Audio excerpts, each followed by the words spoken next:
ഇത് ഓലയുടെ X1 plus എന്ന് പറഞ്ഞിട്ടുള്ള സ്കൂട്ടറാണ്. ഇത് മഴക്കാലമല്ലേ, വെള്ളത്തിൽ കൂടെയൊക്കെ പോകുമ്പോൾ നിന്ന് പോവുകയാണ്. പ്രത്യേകിച്ച് ഇതിൻ്റെ വീലൊരു പകുതിയൊക്കെ വെള്ളത്തിൽ പകുതിയുടെ മേലെയൊക്കെ വെള്ളത്തിൽ കൂടെ പോകുമ്പോഴാണ് ഇത് നിന്ന് പോവുക എന്ന് പറഞ്ഞു കഴിഞ്ഞാൽ വണ്ടി ഓഫാവില്ല, പക്ഷേ അത് ആക്സിലേറ്റർ കൊടുത്തു കഴിഞ്ഞാൽ നീങ്ങില്ല.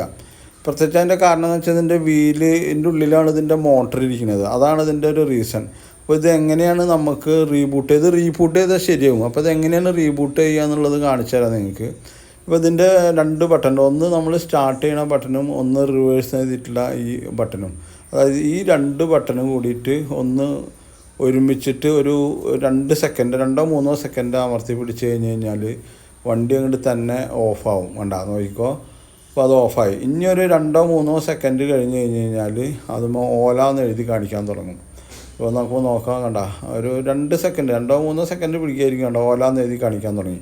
ഇതിനാണ് റീബൂട്ടിംഗ് എന്ന് പറയുന്നത്. ഇങ്ങനെ 2-3 ചിലപ്പോൾ ഫസ്റ്റ് റീബൂട്ടിൽ തന്നെ അതൊരു ചെറിയൊരു കുടച്ചിലോട് കൂടിയിട്ടുണ്ട് ശരിയാവും. ചിലപ്പോൾ 2-3 പ്രാവശ്യമൊക്കെ ഇത് റീബൂട്ട് ചെയ്ത് കഴിഞ്ഞാൽ അപ്പോൾ ഈ വെള്ളത്തിൽ പോകുമ്പോഴുള്ള വെള്ളത്തിൽ നിന്ന് പോകുമ്പോഴുള്ള ഈ ഒരു വിഷയം സോൾവ് ചെയ്യാൻ പറ്റുക.